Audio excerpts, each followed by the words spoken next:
On that, do you have a character that you're like, I want that character. I want to voice that. I want to be that voice. Well, right now I have a couple of auditions that I've put out for some things, and yes, there is a voice that would very much like to do. Ooh. I mean, it's already been done, kind of, but this would be for like a fan dub kind of deal. Oh, gotcha. Yeah. Who is it? Can we know? Or can we not know? You can know. Raftalia. Yay! Yeah. Raftalia is awesome. From the Shield Hero series. Right? Yeah. That would be a fun one. She's the best. Like literally, such a good character. I just love her honor, and honestly, I do grounded characters very, very well. Or like characters that have like some strength behind them. The straight man. Yeah. Yeah. And or like just being in a video game where I can scream bloody murder and die. Right. Die! All that rage to come out. I hope you get it. That would be great. Who was it? Steve Bloom. Oh, Steve Bloom's that was incredible. the one that I always laugh at, where he always talks about when he did Wolverine versus the Hulk, and him and the voice actor for the Hulk are just in the studio. So for some reason they were actually in there together, just yelling, just doing like all of the fight noises together. That's what I want to do. I just want to grunt. Right? Yeah. And that's one of those interesting ones because like Steve Bloom was literally in the mailroom. Like he was just like a dude who worked at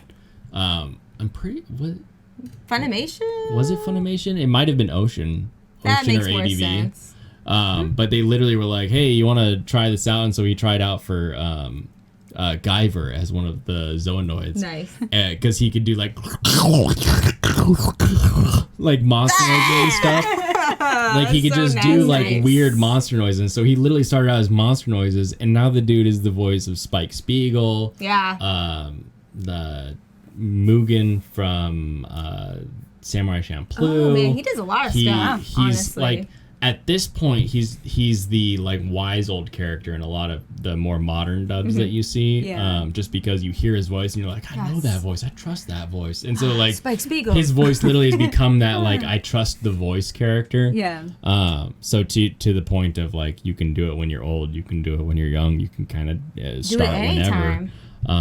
It used to be you could start when you were in the mailroom. There you go. That's true. And all you could do was... Now that's less true. Yeah. I was gonna say, is it kind of less true now, you think? Because that's definitely less true nowadays. Now, like, you have to be signed, sealed, delivered actor. I mean, maybe for, like, practices, if they need to, like, line up timing or something like that. To that point, though, whoever. like if you're doing, like, a fan dub thing, like, there's so much animation on the internet that exists that you could start doing the job like long before you're doing the job with like a studio or something, right? Absolutely. So like just make your own content. Yeah, make your own content. There you go. Be an actor. Do the thing. Just do Go for it. Just do it. Just do it. Oh my god. We I apologize. We don't have enough compressors for everybody to have compressors. I'm sorry. I'm so I made the mistake of putting the compressors on me and Katey. Yeah, how dare you? Why you doing that? I should have put it on you too. Should I scream? Ah! Don't do that. I won't do it. But I'm gonna scroll back. I can't swap it. I can't just hot swap it. Oh, we'll worry about it later. We're gonna scroll back to Steam Wolf because he asked a question in chat that I thought was interesting. So he said, "When in the business, do you feel like there is a huge difference of being called an actress or actor? Does it affect you personally?"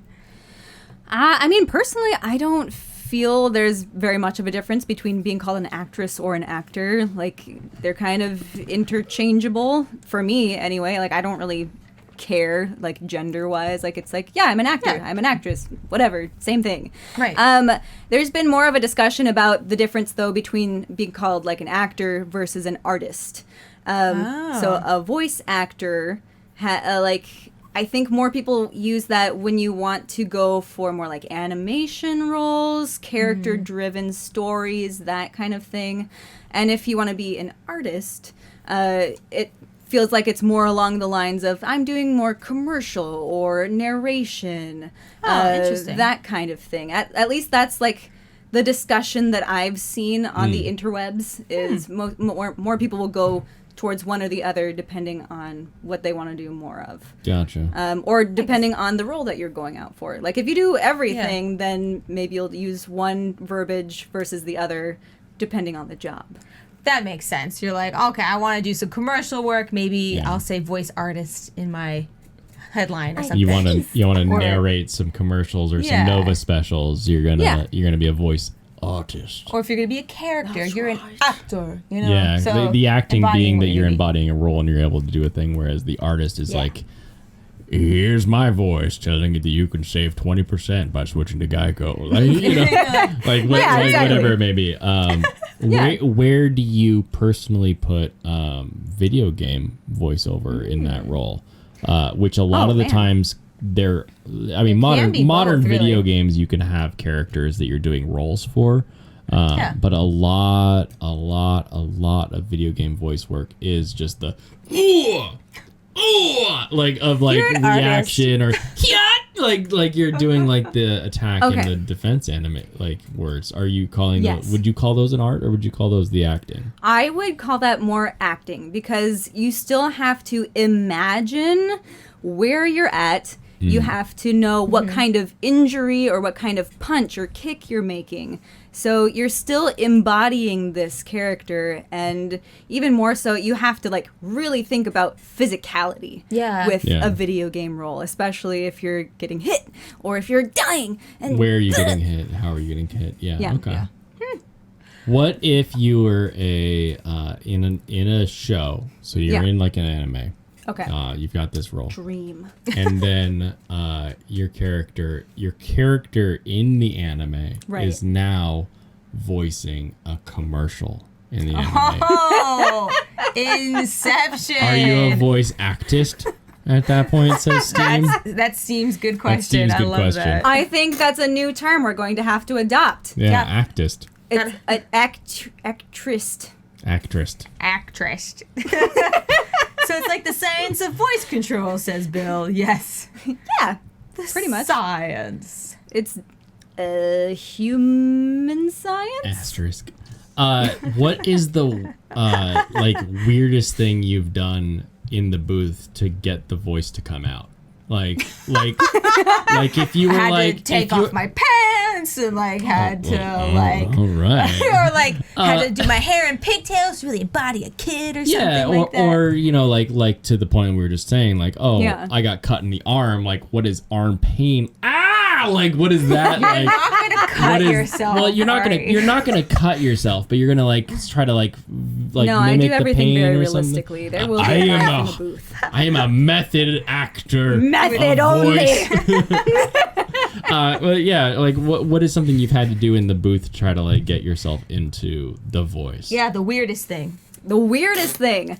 Well, I think every role is completely different, but I think the weirdest thing that I typically do is I'll be waving my arms around because you have to think about where your voice is going and if you want to get down here and get really low or if you want to feel something, sometimes you can put your hands wherever you want to feel it. I want to feel sad, so I'm going to put my hands on my chest and feel it there. Oh.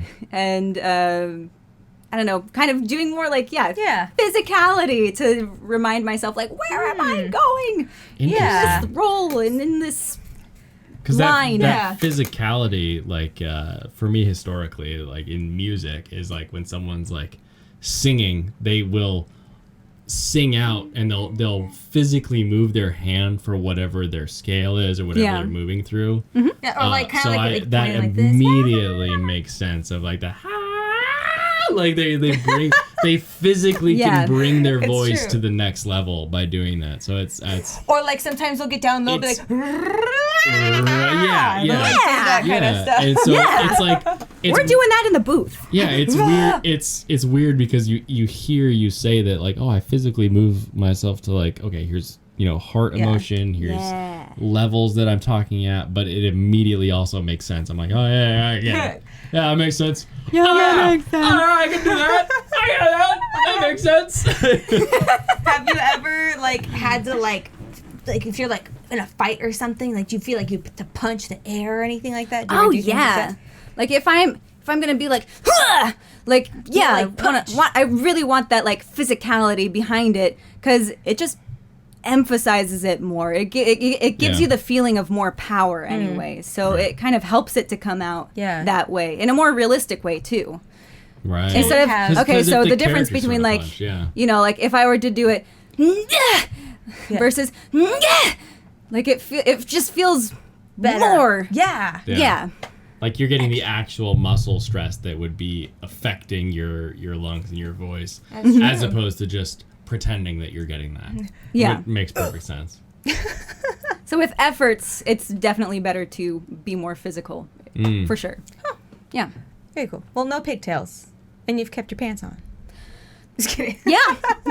I mean, yes, I've kept my pants on in every single audition I've ever done.